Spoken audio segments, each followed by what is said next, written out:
میرے نبی کریم علیہ السلام نا ان سے راز کی باتیں کرتے تھے. ہر بندے کا آزما ٹھیک نہیں ہوتا, سب سے راز کی بات نہیں کرنی چاہیے. حضرت حذیفہ بن یمان کہتے ہیں حضور راز کی باتیں بتاتے.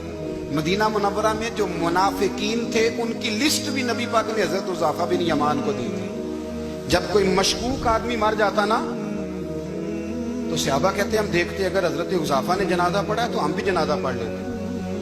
نبی پاک نے بھی کچھ جنازے نہیں پڑھے. ترمذی میں ہے, فرمایا عثمان سے جو بغض رکھے اس کا جنازہ نہیں پڑھیں گے. حضرت حذیفہ بن یمان اگر جنازہ پڑھتے تو لوگ پڑھتے, وہ نہ پڑھتے تو لوگ جنازہ نہ پڑھتے. حضرت حذیفہ بن یمان کہتے ہیں جناب عمر فاروق کی خلافت کے آخری ایام تھے, کچھ دنوں کے بعد وہ شہید ہو گئے. فرماتے ہیں آدھی رات کا وقت تھا, میں گھر میں سویا تھا بڑا بے فکر, اچانک میرے دروازے پہ دستک ہوئی, میں گھبرا کے اٹھا, اتنی رات کو کون آیا؟ کہتے ہیں قربان جاؤں, دروازے پہ گیا تو امیر المومنین فاروق اعظم دروازے پہ. میں نے کہا عمر کوئی حکم تھا تو مجھے بلا لیتے. کہنے لگے میں نا امیر بن کے نہیں آیا, تیرا ویر بن کے آیا ہوں. امیر المومنین کی حیثیت سے سرکاری کام سے بلاتا تو وہاں بلاتا, مجھے ایک ذاتی کام پڑ گیا. کہتے میں نے عمر کو گھر کی اندر بلا کے چارپائی پہ بٹھایا. میں نے کہا حضور میں غریب آدمی, میں کیا آپ کے کام آ سکتا ہوں؟ تو کہتے ہیں انہوں نے نا مجھے ساتھ بٹھا لیا, پھر میرا ہاتھ پکڑ لیا. کہنے لگے تو عمر کو جانتا ہے؟ عمر جھوٹ نہیں بولتا. تو جانتا ہے عمر وعدوں کا پکا ہے؟ کہا حضور جانتا ہوں. کہا میں اس وقت آیا ہوں جب دیکھ بھی کوئی نہیں رہا.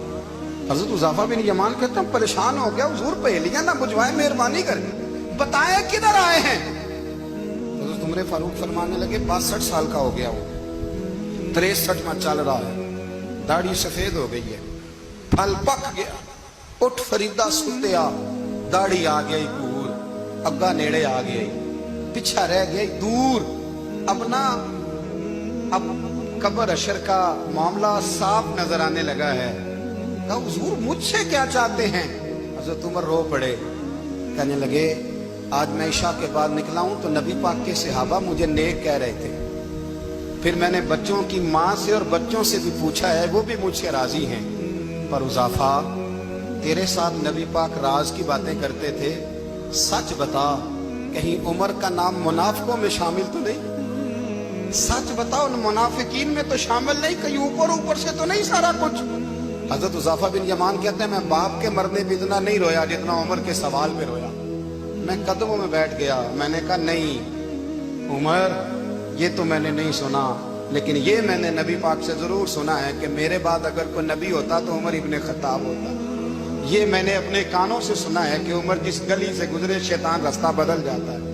یہ میں نے اپنے کانوں سے سنا ہے کہ 950 سال حضرت جبریل جناب عمر کی شان بیان کرے تو پھر بھی بیان نہیں ہو سکتا. یہ میں نے ضرور سنا. دوستو ساری زندگی حضرت عمر نے اگر دوسروں کا محاسبہ کیا تو اپنا اور اپنے بچوں کا بھی کڑا خیال رکھا, اپنی ذات پر بڑی توجہ دی. جو لوگ اپنا بھول جاتے ہیں نا, ہمیں اپنی صحت کا بڑا خیال ہے لیکن اپنی روحانی زندگی کا کوئی خیال نہیں ہے, قلبی زندگی کا کوئی تصور نہیں ہے. آپ یقین کریں موٹا آدمی کمزور ہونے کے لیے جدوجہد کر رہا ہے, کمزور طاقتور ہونے کے لیے, لیکن جس کو کتنے دن بیت گئے اللہ رسول کی یاد میں رویا ہی نہیں, کتنے دن بیت گئے نہ سننے کو دل ہی نہیں چاہا, جسے مہینوں بیت گئے اور قرآن پاک کی طرف نظر ہی نہیں گئی, وہ فکر مند ہی نہیں. زندگی زندہ دلی کا نام ہے, مردہ دل کیا خاک جیا کرتے ہیں.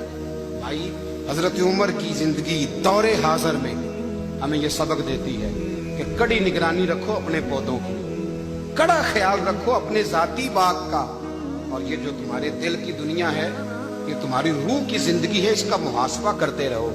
نبی کریم علیہ السلام نے فرمایا اپنا حساب خود کر لو قبل اس کے کہ تمہارا حساب کیا جائے.